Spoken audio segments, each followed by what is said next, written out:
Doing our Dharma is more important then blaming others Karma. थोड़ा सा confusing भी है, लोगों को लगता है ब्लेमिंग अदर्स कर्मा का क्या मतलब है। इसकी तीन कैटेगरीज होती हैं, है ना। तो डूइंग अवर धर्मा तो समझना आसान है, पर ब्लेमिंग अदर्स कर्मा की जो तीन कैटेगरीज हैं वही मैं आज एक्सप्लेन करूंगा। और हम भी इन तीन कैटेगरीज में कहीं ना कहीं दोषी हो सकते हैं। तो वी हैव टू आइडेंटिफाई, पता करना होगा कि कहाँ पे हम दोषी हैं और कैसे उसका निवारण हो सकता है। पहली कैटेगरी है, कुछ लोग जब दूसरे लोगों को एक कठिन स्थिति में देखते हैं, मिजरेबल सिचुएशन में देखते हैं, तो ऐसी स्थिति में उनको लगता है कि हमको इनकी मदद करने की क्या आवश्यकता है। ठीक है, वो अपने कर्म फल की वजह से सफर कर रहा है, परेशानी में है, हमको इससे क्या लेना देना। अगर बात ऐसी होती तो शिल प्रभुपाद विदेश में जाकर के लोगों को भक्त क्यों बनाते, प्रचार क्यों करते, है ना। तो ये लैक ऑफ कंपैशन की वजह से, तो लैक ऑफ कंपैशन की वजह से ये प्रॉब्लम आती है। प्रभुपाद जी के अंदर कंपैशन था, इस वजह से श्रील प्रभुपाद जो है वो दूसरे लोगों को तकलीफ में देख करके ये नहीं सोचते थे कि बेसिकली ठीक है इनका कर्म खराब है इसलिए तकलीफ में, बल्कि किस प्रकार से हम उनके कर्म को अपने भक्ति दे करके उनके कर्मों को उनके कार्मिक कंडीशन से भी उनको डिलीवर कर सकें, है ना। तो ये तो एक कैटेगरी हो गई। और भी दो कैटेगरी बताता फिर और डिटेल में बात करूंगा। दूसरी कैटेगरी होती है जब व्यक्ति देखता है कि खुद को एक मिजरेबल सिचुएशन में देखता है, कठिनाई कठिनाई पूर्ण स्थिति में देखता है, और इससे वो फ्रस्ट्रेटेड रहता है ना। उसको लगता है ठीक है, किसी किसी किसी कारण से मैं इस भीषण परिस्थिति में फंस गया हूँ। हाँ। तो seeing ourselves in a miserable situation because of one karma, जैसे धृतराष्ट्र थे, तो हमेशा ही उनको इस चीज का रिग्रेट रहता था कि भाग्य की वजह से मैं अंधा क्यों पैदा हुआ, अंधा क्यों पैदा हुआ, हमेशा एक रिग्रेट की कॉन्शियसनेस से अपना जीवन जीते थे। हम में से भी हो सकता है ना, कोई हैंडीकैप्ड हो, कोई किसी का दिमाग कम चलता हो, कोई देखने में अच्छा नहीं हो, है ना, कोई बहुत नाटा हो, कोई बहुत मोटा हो, कोई बहुत पतला हो। बहुत सारी फिजिकल सिचुएशंस हैं जो कि हमारे पास्ट लाइफ से कैरी फॉरवर्ड होकर के आ रही हैं, है ना। तो इन सिचुएशंस को हम ब्लेम करेंगे या यहाँ पे अपना जो धर्म है ना, डूइंग अवर धर्म रादर देन ब्लेमिंग कर्मा, तो या हमको अपना धर्म का पालन करेंगे।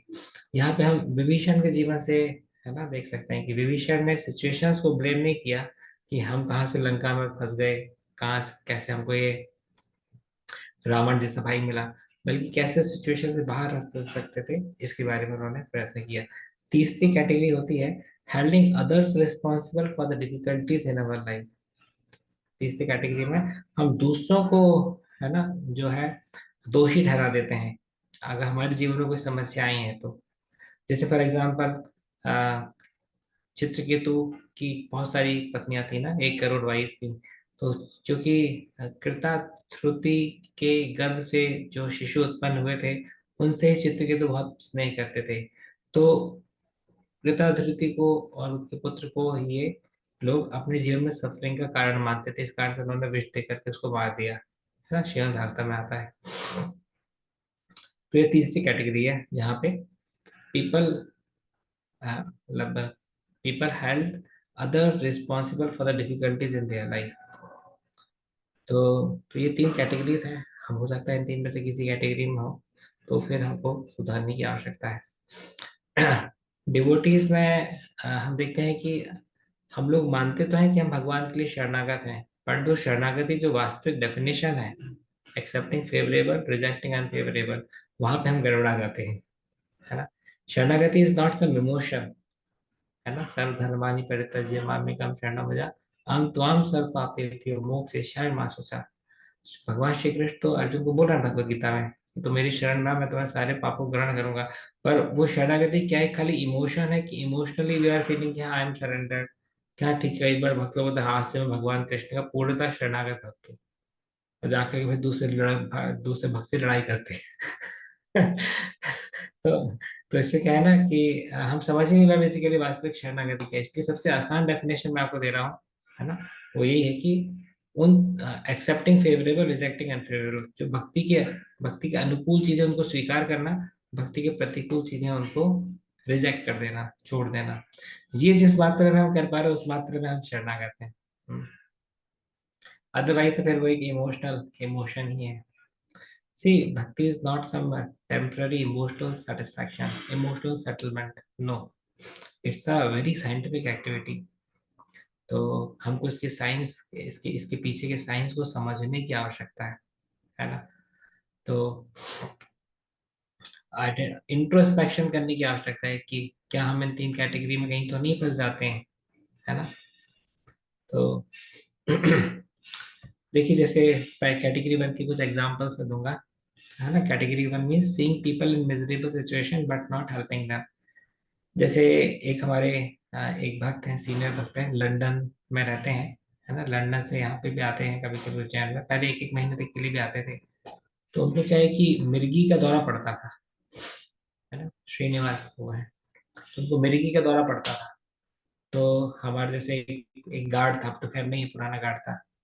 तो वो देख करके बोलता, देखो इनके पुराने पाप कर्म थे, इस वजह से देखो अभी पाप कर्म निकल रहे हैं। तो सुनने में काफी खराब लगता था इस प्रकार से कि इसकी कितनी निचली चेतना है। तो यहाँ पे क्या है कि वो ये नहीं समझ पा रहा है कि उसकी ड्यूटी इस समय पे क्या है। What is Krishna expecting him to do right now. भगवान उससे क्या एक्सपेक्ट, क्या भगवान उससे ये एक्सपेक्ट कर रहे हैं कि वो उनके बारे में निंदा करे कि इनका देखो पाप कर्म है जो कि मिर्गी के फॉर्म में निकल रहा है। नहीं, तो इसलिए पॉइंट है कि doing our Dharma is more important then blaming others Karma, है ना। जैसे शिल प्रभुपाद एक बार कलकत्ता में रोड से निकल रहे थे, गाड़ी में थे शिल प्रभुपाद। तो उन्होंने देखा कि कुछ बच्चे हैं, वो उन्होंने एक मुर्गा, मुर्गी की गर्दन को थोड़ा सा कट मारा, और कट की वजह से उसका खून जो है बाहर निकलने लगा। तो मुर्गा जो है वो उछल उछल करके मतलब तड़पना शुरू कर दिया, है ना। वो तो उछले गई से ही उसका खून निकल रहा है। तो वो देख करके बच्चे लोग ताली बजा रहे हैं, हंस रहे हैं, मजे कर रहे हैं। तो प्रभुपाद जी की आंखों में आंसू थे ये दृश्य देख करके। क्यों आंसू थे, उसका रीजन प्रभुपाद डिसाइबल बताते हैं कि प्रभुपाद जी सोच रहे थे कि जो व्यक्ति आज हंस रहा है सोच करके कि मैं शक्तिशाली हूँ, और जो व्यक्ति कम शक्तिशाली है, बलहीन है, उसको मैं किसी भी प्रकार से उसके साथ कैसे भी एक्ट कर सकता हूँ। और उसकी सफरिंग पे ये लोग एंजॉय कर रहे हैं, ये नहीं समझ पा रहे कि अगले जीवन काल में या इसी जीवन काल में कोई व्यक्ति जो इनसे ज्यादा शक्तिशाली होगा वो इनको एक्सप्लॉइट करेगा और हंसेगा। पर प्रभुपाद जी की समस्या ये थी कि ये जो पाप कर्म का जो चक्कर है, ये तो खत्म ही नहीं होगा इस प्रकार से, है ना। ये पाप, एक व्यक्ति आज पाप कर रहा है, उसको कल उसकी सजा मिलेगी, है ना। तो और कल कल के दिन कोई दूसरा पाप करेगा, तो पाप का जो साइकिल जो है ये कैसे ब्रेक करेंगे, है ना। Each one exploits one while being exploited by one. ये हमारी कलियुगा का पूरा सर्कल है, पूरा कंप्लीट सर्कल है, इसको तोड़ना बहुत मुश्किल काम है। तो प्रभुपाद जी जानते थे कि जब तक व्यक्ति दिव्य भक्ति योग को स्वीकार करके, श्री चैतन्य महाप्रभु की शरण ग्रहण करके भक्ति योग में अपने आप को विनम्रता पूर्वक संलग्न नहीं करेगा, जब तक कुछ नहीं होने वाला, है ना। आज ये मुर्गे का गर्दन थोड़ी सी काट करके उसके निकलते हुए खून देख करके हंस रहा है, कल के दिन कोई इसकी गर्दन थोड़ी सी काट करके इसके ऊपर हंसेगा, और ये सिलसिला जो है चलता चला जाएगा। मैंने आपको शायद शेयर किया था जिस वो राधे श्याम प्रभु का इंसिडेंस, जिस समय राधे श्याम प्रभु को मैं रेलवे स्टेशन ड्रॉप करने के लिए गया था, और राधे श्याम प्रभु से मेरी कुछ चर्चाएं चल रही थी, 5-6 साल पुरानी बात है। और किस प्रकार से अ, 3-4 मोमडन्स एक अच्छे हट्टे कट्टे बकरे को, व्हाइट कलर का एकदम बकरा था, हेल्दी बकरा था, उसको जो है रस्सी से बांधे थे और उसको ले जा रहे थे। पर वो बकरा जाना नहीं चाह रहा था। अब पर क्या, 3-4 लोग मिल करके खींचेंगे तो क्या ही कर लेगा वो। तो मतलब रोकते रोकते वो फिसलता फिसलता भी घसीट जा रहा था, पर जा रहा था। तो देखा राधे श्याम तो पूरा इस प्रकार से मुड़ करके उसको देख रहे थे।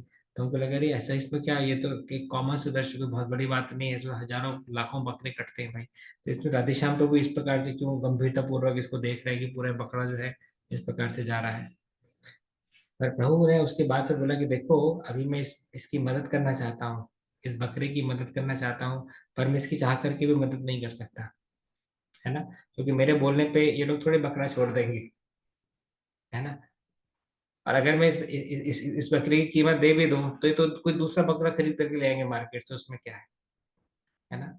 तो पॉइंट इज दैट कि पिछले जीवन काल में जब कभी इसको मानव शरीर मिला होगा, उस समय इसने भक्ति नहीं की, इस वजह से आज ये बकरी की योनि में आ गया। इस कारण से भी इसकी इतनी कठिन स्थिति में पहुंच गया है कि मैं चाह कर के भी इसकी कोई मदद नहीं कर सकता। अभी सीधा कत्ल खाने जाएगा, इसकी बहुत पेनफुली डेथ होगी, और फिर इसका मांस ये लोग मिल भर के खाएंगे।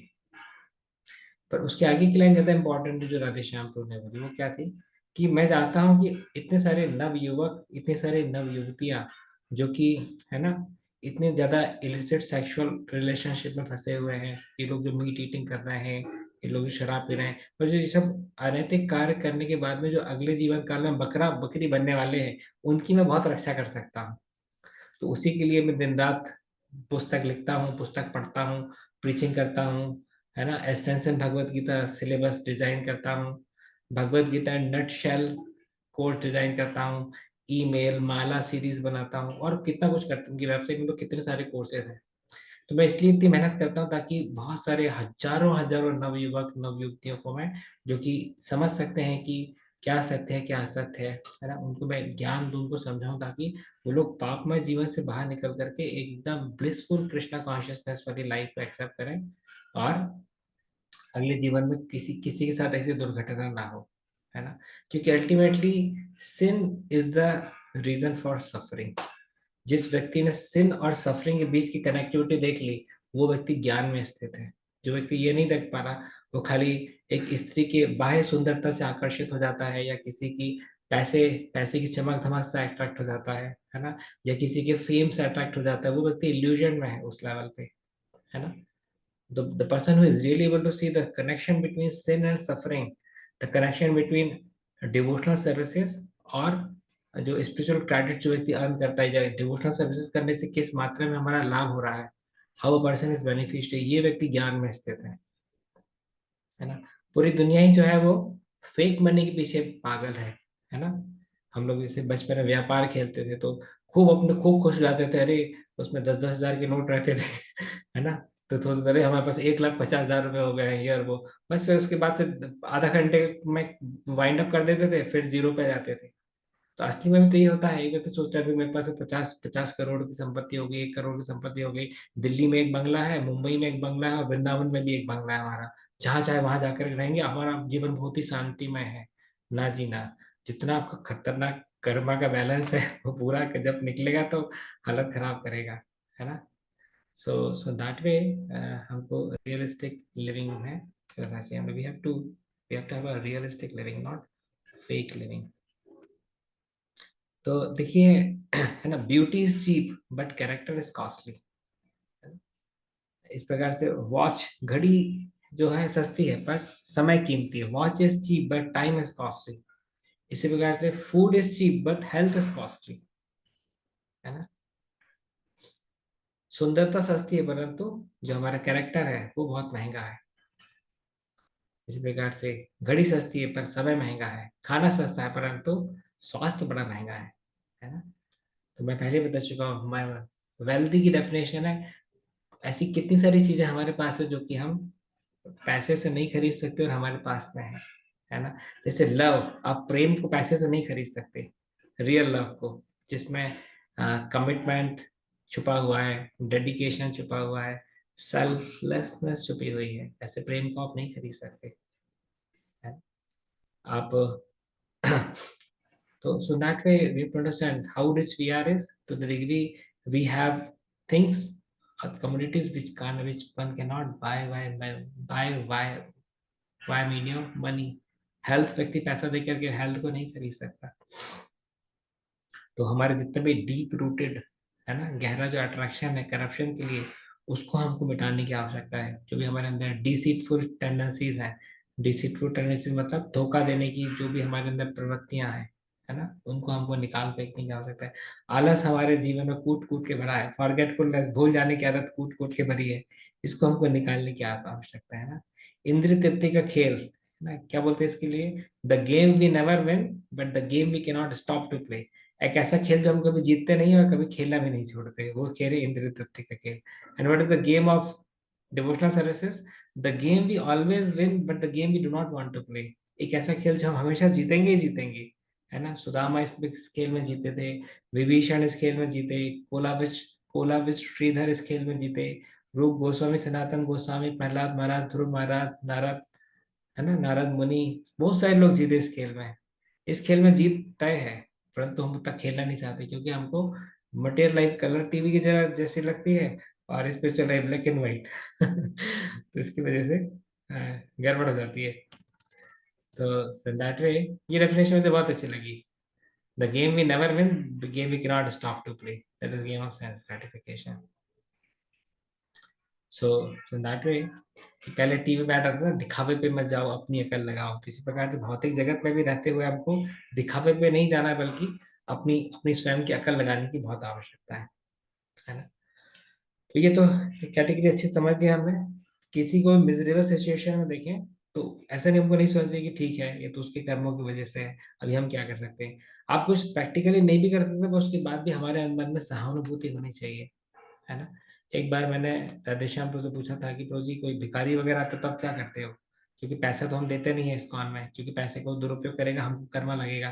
तो प्रभु जी ने कहा कि मैं हमेशा अपने पास से थोड़ा सा प्रसाद रखता हूँ, एकदम बहुत छोटी मात्रा में, है ना। हो सकता है कि कोई एक शक्कर पारा हो गया, सस्ता भी है और अच्छा भी है, तो थोड़ा सा कुछ मैं दे देता हूँ, क्योंकि कोई अगर हमसे कुछ मांगता है तो हमको कुछ उसको देना चाहिए। पैसे तो हम लोग वैसे भी नहीं देते, क्योंकि पैसे का दुरुपयोग करेगा, कर्मा हमारे ऊपर आएगा, है ना।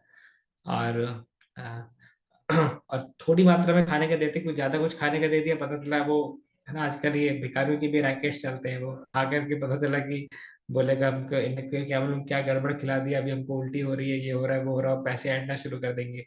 सो इस पैकेट से भी बचने की आवश्यकता है। तो we have to save others without burning our hand, है ना, दूसरों की मदद करनी है बिना अपने हाथ जलाए।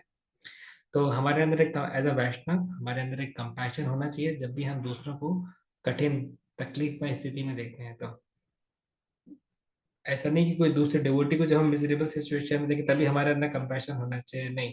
हर एक जीवात्मा भगवान की प्रिय है। आज जो डिवोटीज हम देख रहे हैं, एक दिन एक समय तो वो भी नॉन डिवोटी थे ना, हम खुद भी तो एक समय नॉन डिवोटी थे ना। तो किसी ने अगर हमको कंपैशन की आईज से नहीं देखा होता तो हम कैसे भक्त बने होते, है कि नहीं, है ना। आप जैसे आप मेरे को देख रहे हो तो 18 साल पहले को देखो ना मैं कैसा था।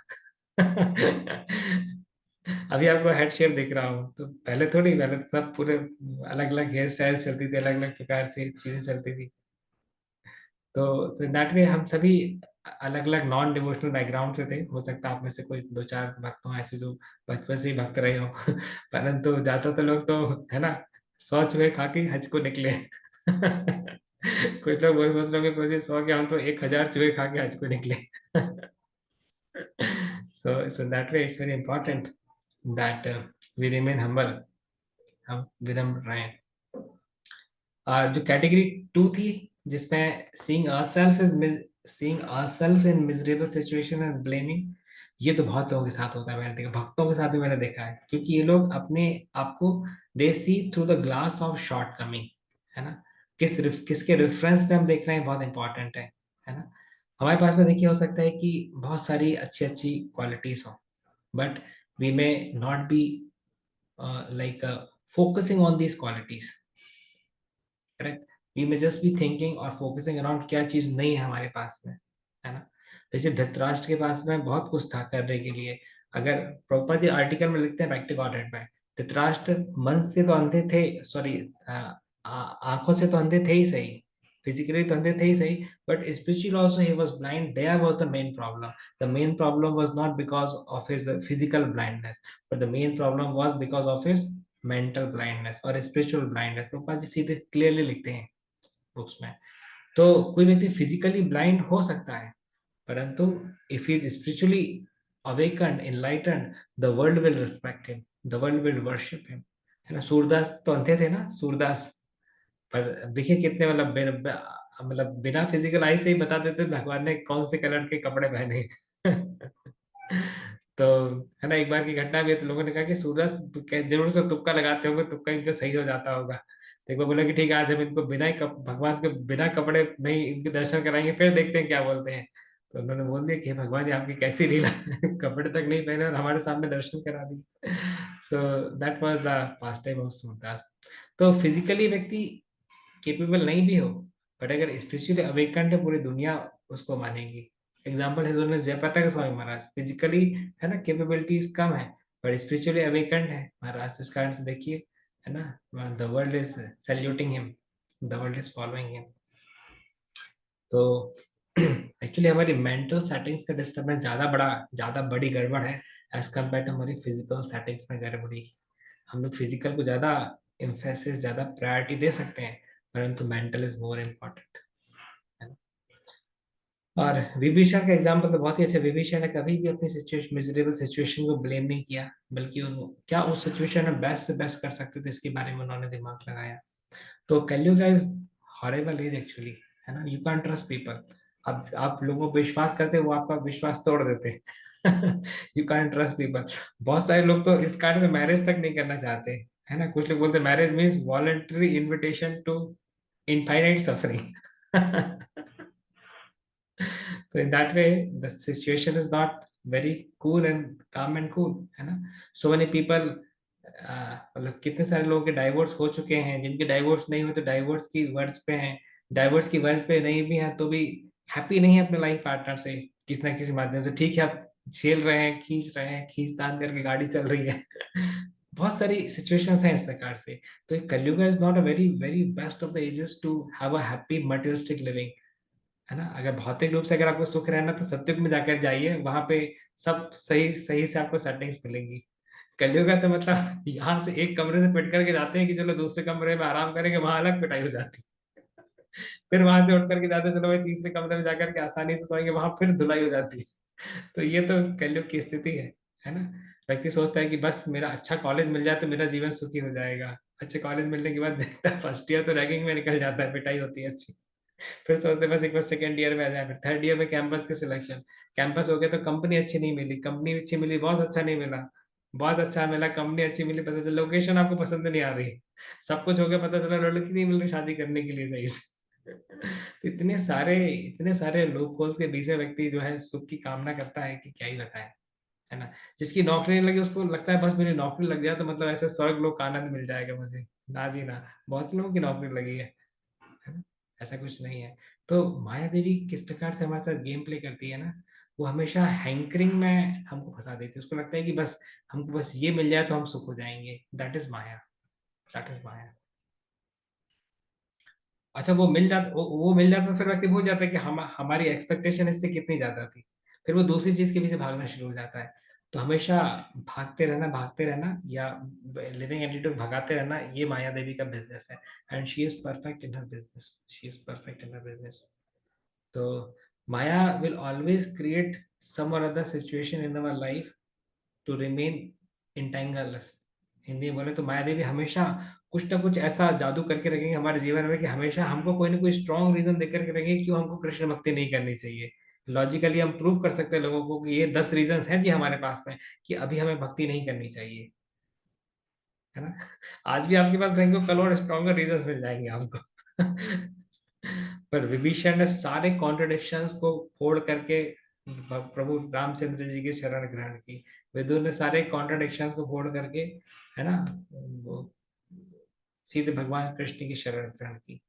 इस प्रकार से अ, हमको माया के चक्रव्यूह क्रॉस करने के लिए वैष्णव हमारे जीवन में हमारी काफी मदद करते हैं, है ना। डिवोटीज डिवोटीज हेल्प अस।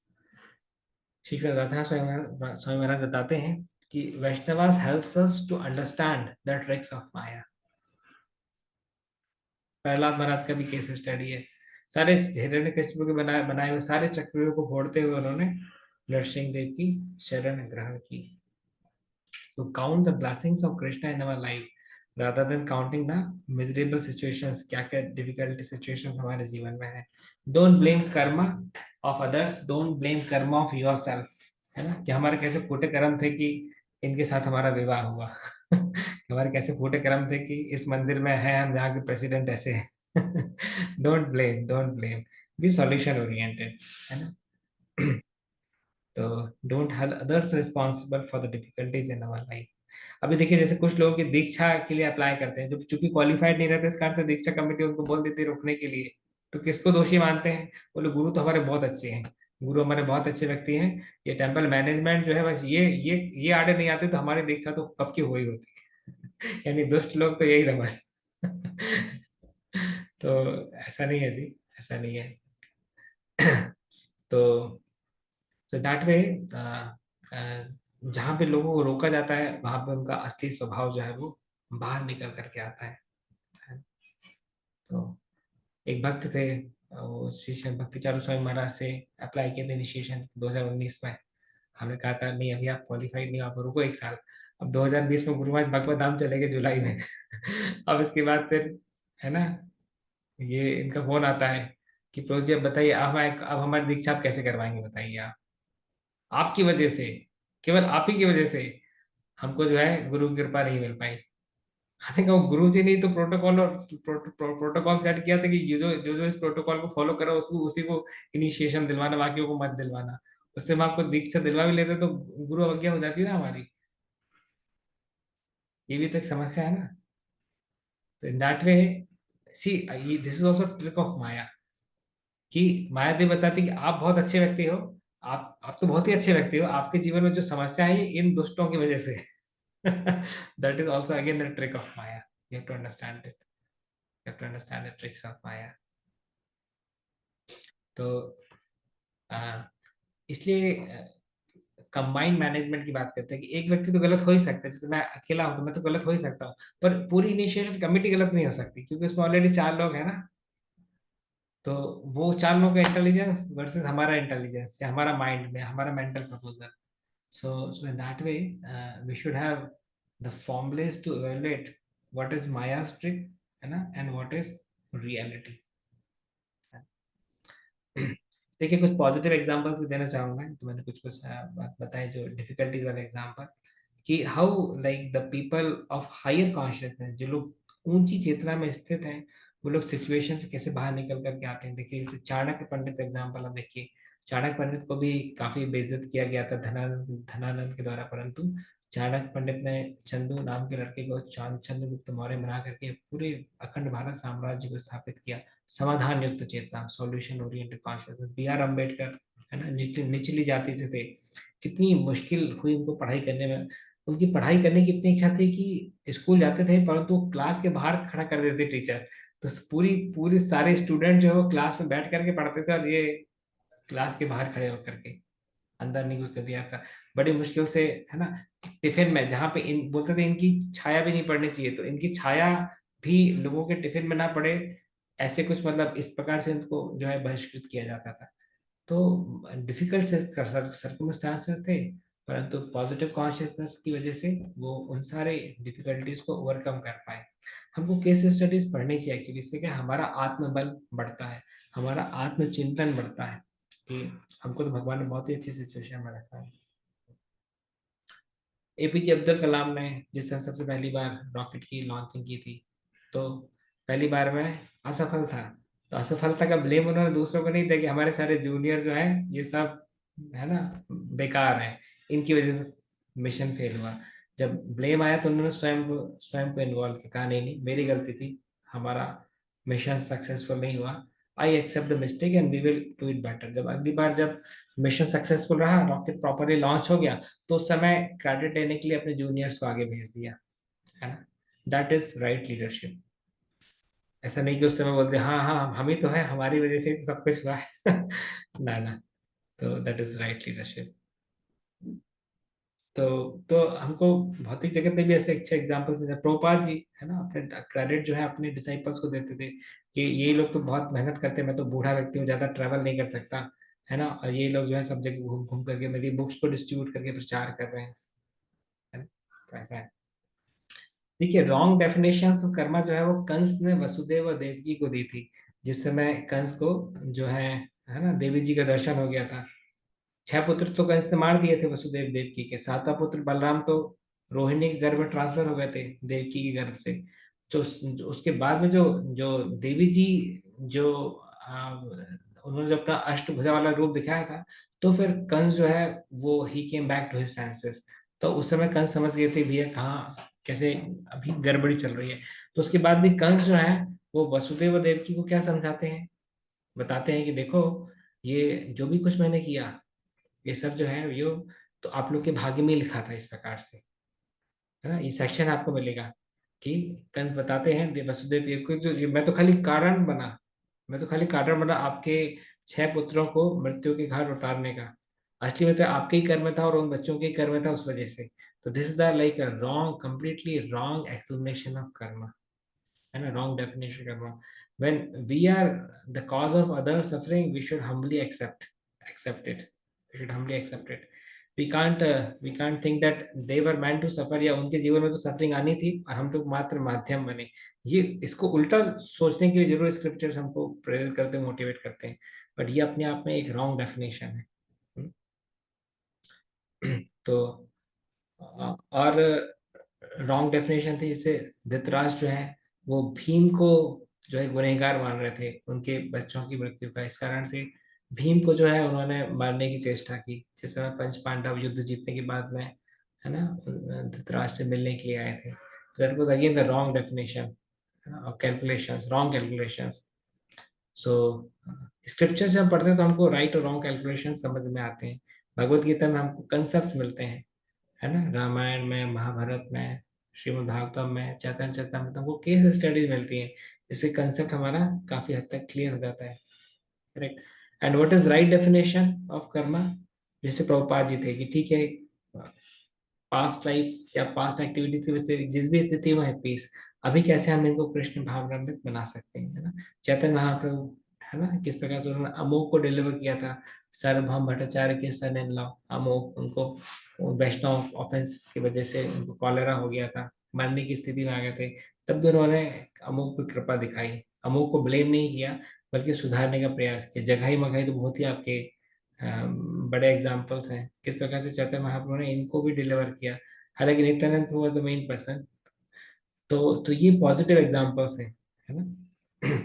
तो प्रॉब्लम सभी में है, प्रॉब्लम हम में भी है, पूरे संसार में है, हजारों हजारों समस्याएं हैं, और समाधान युक्त चेतना से कैसे हम आगे बढ़ सकते हैं, ये हमारा विचार जो है वो होना चाहिए।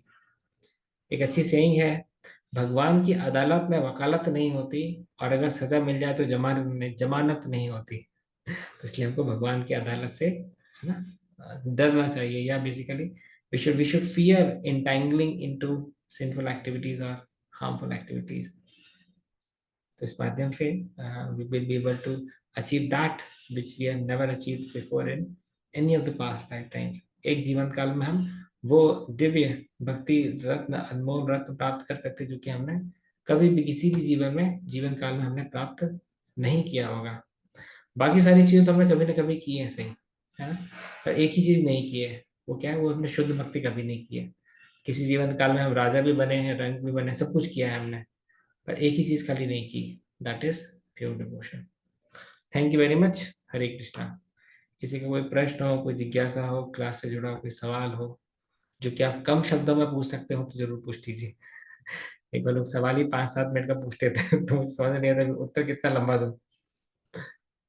तो I hope this concept which I wanted is explained properly. Okay, प्रभात श्रीवास्तव प्रभु। हरे कृष्ण प्रभु जी। हरे प्रभु कृष्णा। प्रभु जी, मैं अभी एक वीडियो देख रहा था, व्हाट्सएप पे आया था, जो किसी प्रभु जी ने जो पहले कभी स्टॉक मार्केट और इसमें डील करते थे, काफी आनंद पैसा। वृंदावन प्रभु। हाँ हाँ हाँ। तो उन्होंने काफी पैसा बनाया, बाद में फिर वो कृष्णा कॉन्शियस की तरफ डेवलप हुए वो। उनमें भी किसी ने एक एक ने क्वेश्चन पूछा था कि how to keep a balance, मतलब हमने कैसे ऑप्टिमम अर्निंग डिसाइड करें ताकि हमारा कृष्णा कॉन्शियसनेस जो है वो डिस्टर्ब ना हो। तो इसमें प्रभु जी हमको समझ ही नहीं आता कहीं, क्योंकि डेली लाइफ में तो स्ट्रगल तो बढ़ता ही जा रहा है। पहले 10 साल में जो प्रॉब्लम थी, आज 10 साल में तो और बढ़ गई है। या इसको कैसे हिट करें इसको प्रभु जी? प्रभु देखिए, इसमें हर व्यक्ति की अलग अलग रिक्वायरमेंट्स हैं, बेसिक मिनिमम रिक्वायरमेंट्स हैं। तो इसको डील करने के लिए, है ना, जो हमारे काउंसलर हैं या जो कोई काफी मैच्योर वरिष्ठ भक्त हैं, जिनके ऊपर हमको भी काफी फेथ है कि हमारे बेस्ट वेलविशर हैं, है ना, उनके साथ उनके कंसल्टेशन में हमको ये डिसाइड करेंगे तो हम ज्यादा एक रियलिस्टिक वैल्यूज पे आ पाएंगे, है ना। क्योंकि हो सकता है कि हम कुछ प्लान मेकिंग करें तो वो उतने उतने उतना परफेक्ट प्लान मेकिंग ना हो, क्योंकि उसमें हमारा माइंड का इन्वॉल्वमेंट ज्यादा हो सकता है इंटेलिजेंस का इन्वॉल्वमेंट कम हो। पर किसी दूसरे के साथ में जब हम इन्वॉल्व होकर के, जो कि स्पिरिचुअली एलिवेटेड भी है, हमारा वेलविशर भी है, इंटेलिजेंट भी है, तो क्या जो डिसीजन है वो इंटेलिजेंस बेस्ड रहता है, नॉट ना कि माइंड बेस्ड रहता है ना? तो कभी भी कोई भी बड़ी बड़ी समस्या या कुछ बड़ा डिसीजन हम लेने की सोच रहे हैं, we should always think of some reliable superior counselor, mature devotee of Krishna। तो उनके साथ मिलकर के जो है हम डिसाइड कर सकते हैं कि मतलब किस। उसमें प्रभु जी गृहस्थ गृहस्थ प्रभु जी होना चाहिए ना, अदरवाइज हाँ, तो उसमें ग्रास ग्रास क्लोजेस होना चाहिए। हाँ। तभी तभी कुछ स्ट्राइक बैलेंस हो पाएगा, अदरवाइज यस तो। Yes yes. जी जी। दैट ठीक। इज जी, हरे कृष्ण। हरे कृष्णा। कोमल अग्रवाल माता जी। हरे कृष्णा प्रभु जी। जो आपने सूरदास और धृतराज जी का जो एग्जाम्पल दिया है, उसमें सूरदास जी का तो एग्जाम्पल समझ में आ गया, थोड़ा धृतराज का थोड़ा धृतराष्ट्र का एग्जाम्पल मैं उसके लिए बोल रहा था कि धृतराष्ट्र जिस तरह पंच पांडव युद्ध युद्ध होने के पश्चात जब आए थे ना ब्लेसिंग्स के लिए, तो उस समय धृतराष्ट्र जो है वो भीम को ही अपने सभी पुत्रों की मृत्यु के कारण के रूप में देख रहे थे। इस कारण से उन्होंने भीम को पास में बुलाया था कि भीम आओ, मैं तुम्हें गले लगना चाहता हूँ। तो कृष्ण नहीं लगने दिया गले, और कृष्ण ने कहा कि एक मेटल का स्टैचू जो है धृतराष्ट्र के सामने रख दो। तो धृतराष्ट्र जैसे ही उस स्टैचू को भीम समझ करके आलिंगन किया, तो पूरे स्टैचू के चकनाचूर कर दिया। यानी इतना क्रोध था धृतराष्ट्र के हृदय में भीम के प्रति कि इसी ने हमारे पुत्रों की हत्या की। तो इस वजह से उस पूरे स्टैचू को चकनाचूर कर दिया था। उसके बाद फिर खुद ही रोना शुरू कर दिया कि ये मैंने क्या कर दिया, ये मैंने मैंने भीम को मार डाला। तो इन अ फिट ऑफ एंगर, है ना, क्रोध के आवेश में आकर के उन्होंने ऐसा कार्य किया। तो ये रॉन्ग अंडरस्टैंडिंग ऑफ कर्मा थी, जो कि क्रोध निकलने के बाद वो खुद ही राइट अंडरस्टैंडिंग में आ गए कि किस प्रकार से Bhim Bhim is not responsible, हमारे पुत्रों के कुकर्म ही थे और भीम तो एक माध्यम बने। ये मैं बताना चाह रहा था उस एग्जाम्पल में।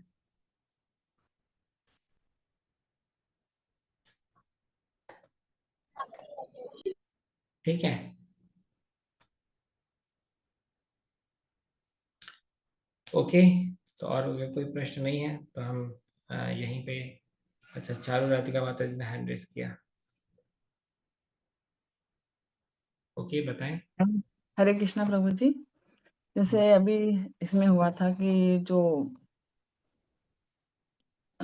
इसमें जैसे कोई ऐसे मिलते हैं, कई लोग ऐसे मिलते हैं, तो वो बोलते हैं, हम जैसे उनको बोलते हैं कि आप भक्ति करो, ऐसा करो वैसा करो, थोड़ा सा माला वगैरह किया करो। तो वो बोलते हैं हम तो बहुत पापी है, आप प्रेयर कीजिए भगवान से, तो हमारा मन अपने आप मतलब भक्ति में लगेगा। तो ये क्या क्या है, उनको जवाब दे इस बात के लिए? क्योंकि अपन जब तक वो भक्ति स्वयं नहीं करेगा तब तक वो आगे कैसे बढ़ेगा? लेकिन वो हम मुझे बोलते हैं कि आप बोलिए, आप भक्त हो, आप बोलिए उनको, भगवान को। तो इसका क्या आंसर दे उनको? देखिए, कुछ तो आलसी लोग होते हैं और हम्म। कुछ लोग महाआलसी कैटेगरी के होते हैं। तो महाआलसी कैटेगरी के लोग हमेशा कुछ ना कुछ बहाना ढूंढते हैं। तो उसमें क्या है कि अपन ज्यादा कुछ बहुत ज्यादा मदद उनकी नहीं कर सकते। बट यही है कि अगर कोई बुद्धिमान श्रेणी का व्यक्ति हो, है ना, तो हम उसको एक प्रॉपर रीजंस दे सकते हैं कि क्यों आज के समय में अगर हम भक्ति करेंगे हमारा मन स्टेबल रहेगा, है ना, हमारा मन हमको चार प्रकार के उलझनों में नहीं फंसाएगा। तो प्रैक्टिकल जो बेनिफिट्स होते हैं आध्यात्मिकता के, या जो हमारे अंदर जो परिवर्तन आए हैं कृष्णा कॉन्शियसनेस की वजह से, ये दूसरे भक्तों में जो पॉजिटिव ट्रांसफॉर्मेशन देख रहा है, ये हम उसको ज्ञान के स्तर में अगर बता सकते हैं और उसको आकृष्ट कर सकते हैं भक्ति के प्रति, तो ठीक है। अगर उसके अंदर उतना इंटेलिजेंस नहीं है और महाआलसी भी है, तो फिर तो ज्यादा कुछ मदद नहीं की जा सकती। फिर तो कुछ तो स्टैंडर्ड बहाना रहता है कि जब भगवान चाहेंगे तब आ ही जाएंगे, हम उसमें क्या है। हाँ, नहीं, जैसे प्रभुपाद ने कितना हिप्पी लोग कैसे थे, उनको कैसे कर लिया, तो अपन कुछ भी नहीं। नहीं नहीं, प्रभुपाद जी ने देखिए, वो हिप्पी भले थे परंतु वो मतलब एक मतलब ऐसे लोग थे, वो लॉजिक रीजनिंग को समझते थे। तो प्रभुपाद जी इसलिए उनसे तर्कपूर्ण बात करते थे ना, उनको आर्ग्यूमेंट देते थे। तो मतलब ये उनसे भी गए गुजरे। हाँ, ये उनसे भी गए गुजरे। तो आलसी देखो, तमोगुणी व्यक्ति को हम एकदम से भक्ति दे नहीं सकते। रजोगुणी व्यक्ति को फिर भी हम बता सकते हैं कि क्या सही क्या गलत है और उसको भक्ति की तरफ हम डायरेक्ट कर सकते हैं। घोर तमोगुण में व्यक्ति जो है वो सुनता ही नहीं, उसकी समझने की एबिलिटीज बहुत कम रहती है, प्रोसेसिंग ही बहुत कमजोर। ठीक है, थैंक यू प्रभु जी।